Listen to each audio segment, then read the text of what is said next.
Et bonjour à tous et toutes. Voilà, je viens d'enlever la mare qui est fixe. J'en ai une fixe sur mon bâbord. Il n'y a pas de vent, alors donc voilà, je la range. Là, ça le fait. L'électricité, c'est rangé. L'eau, c'est rangé. J'ai pas démarré encore le moteur. Je me prépare. Noc est déjà devant.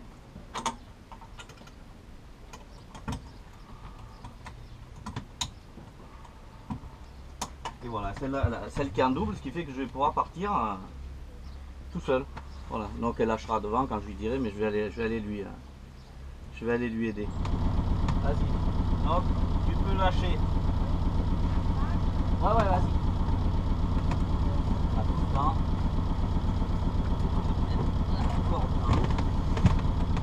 Vous voyez, j'ai même le temps de la rentrer, de la plier. Un petit coup, là on recule sur le quai. Voilà. Ça va permettre de la ranger tranquillement avant de partir. Ça, vous pouvez le faire après si ça presse. Et au moins, tout est clair sur le bateau. Moins il y a de merde qui traîne, mieux on se porte. Ça va que là c'est calme, quand c'est pas calme, je la fais quand je suis sorti. Donc voilà. Hop, je vous regarde pas, excusez-moi. Hop là. On est à 1 mètre du quai, donc tout va bien. Voilà, les cordades sont rangées. Donc maintenant, bah, j'ai ma petite barre. Hein. Il n'y a pas beaucoup de trucs. Tu pousses sur l'autre bateau un peu, Manoc, là-bas. Tu pousses avec les pieds. Non. Vas-y, pousse.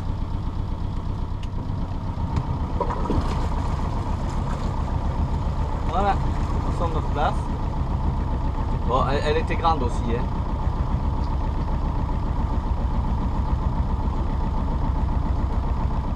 Voilà, sortie du port, Noc ramasse les pare-battes.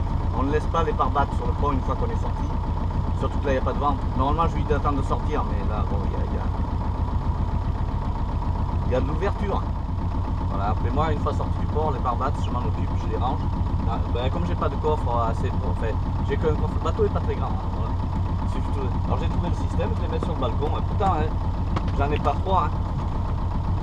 J'en ai, là il y en a 5 de ce côté et il y en a 4 de l'autre côté.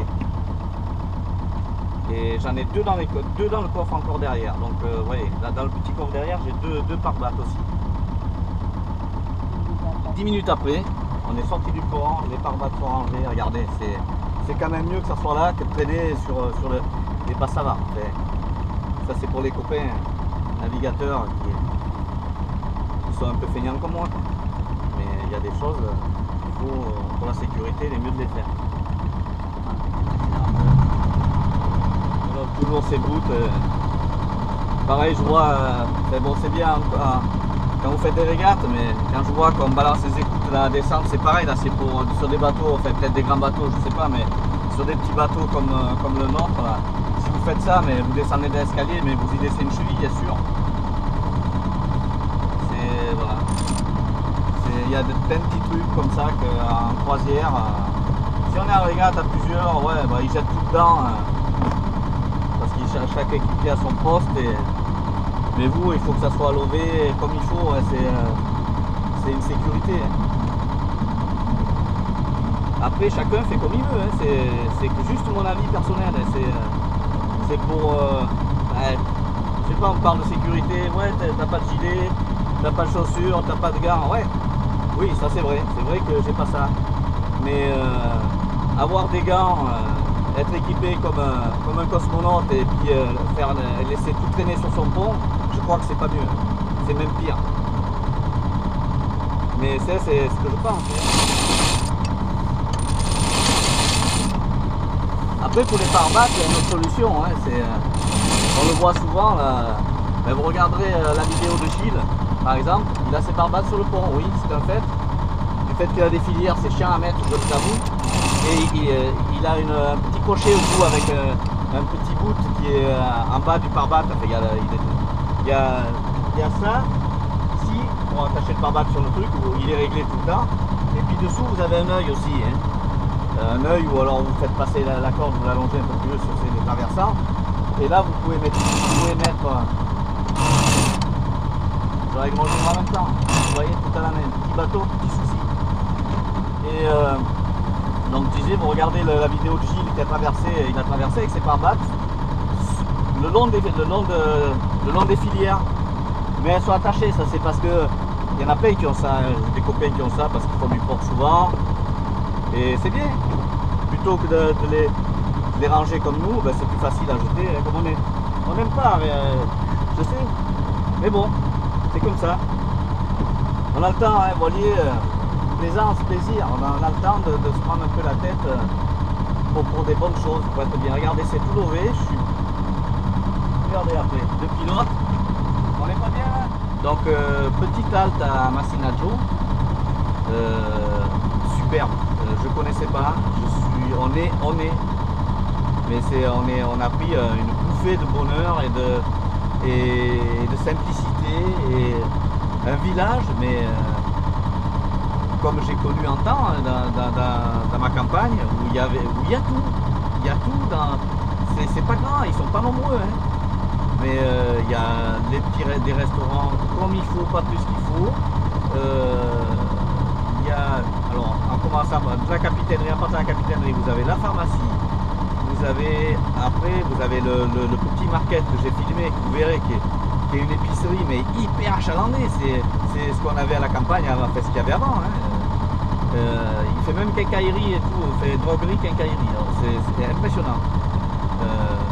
C'est vraiment bien, on a fait toutes nos courses là, c'est pas plus cher que dans un supermarché.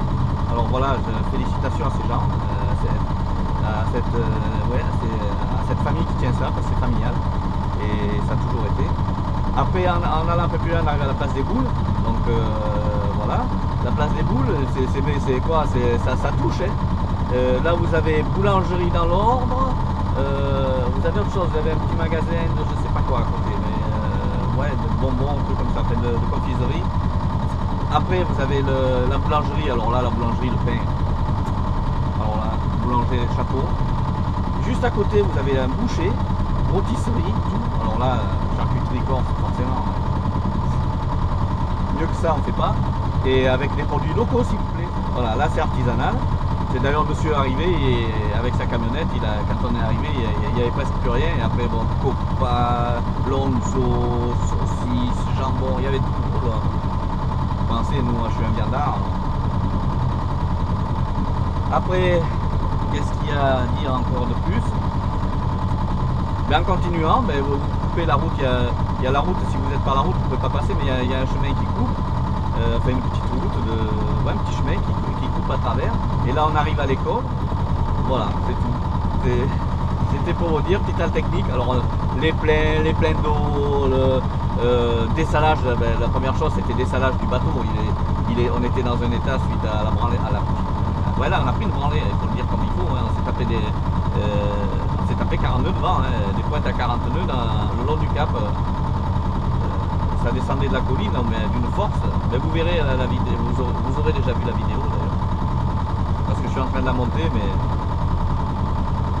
comme j'en raconte beaucoup et voilà, donc avec celle-là, bien les placer dans l'ordre, parce que celle-là filme l'intérieur, l'autre je filme comme ça, donc il faut après bien les caler. Voilà, ben tout est ok, même le moteur. Donc là je fais un petit coup de marche arrière, enfin marche avant ou marche arrière comme vous voulez.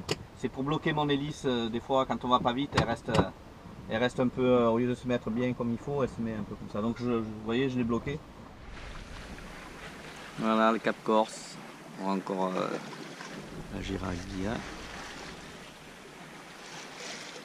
Massinadjo dans le fond.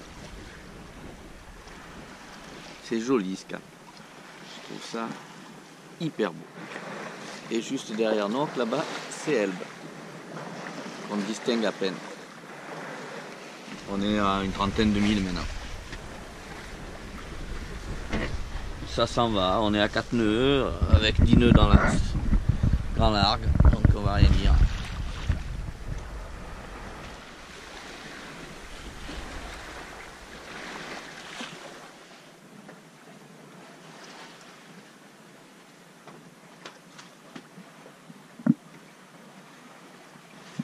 C'est ça le mine qui nous voit. Ouais, Cap Raya. Raya. Cap Raya, dans le fond là-bas. On passe au large.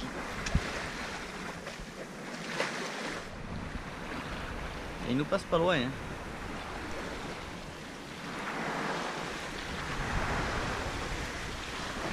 MSC. J'espère qu'on n'aura pas trop de vagues, parce que si on fait une grosse vague, vu la vitesse où on va et le peu de vent qu'on a, ça va pas être top. Hein. Là, je vais quand même prendre 10 ou 20 degrés de bâbord pour essayer de ramasser un peu d'air.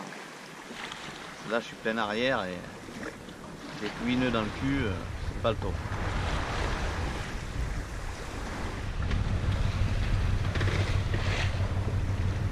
Un porte-conteneur.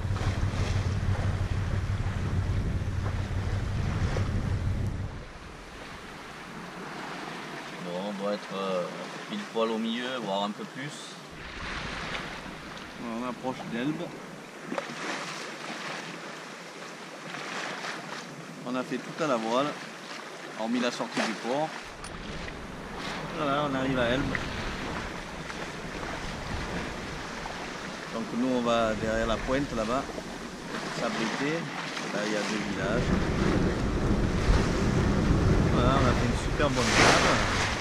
Et on finit, bah là maintenant il y a 14 nœuds de vent, donc ça tient bien le bateau. Voilà, 2 petits villages. Un de chaque côté du pitot.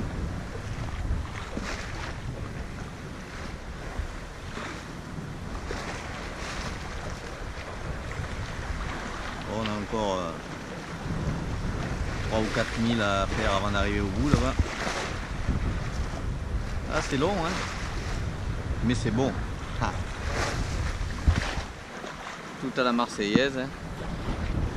Juste le génois. Donc on va derrière, là-bas derrière. On sera hyper abrité. Là il y a un super endroit hyper abrité, mais c'est interdit de mouiller parce qu'il y a des câbles sous-marins.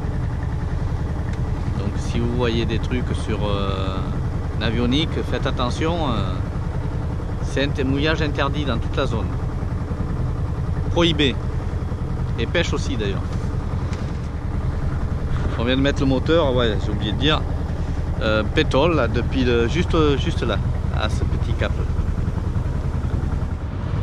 On dirait un pied d'éléphant. Non. Ou alors autre chose. Je sais pas quoi.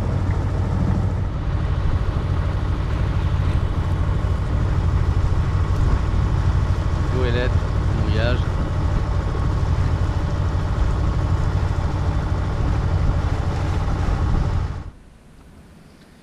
On est devant la plage di Campo. C'est le golfe di Campo là qu'on est là. Oups. Ce que vous voyez au fond, c'est Monte Cristo. Enfin, entre les 2 voiliers qui sont derrière moi. Voilà, je fais un petit tour d'horizon. Là, il y a une petite marina di Campo. Ah, un joli coin, Elbe. Bon, ben maintenant ça s'est calmé, mais on s'est pris un petit 20 nœuds de vent en rentrant dans ce golfe.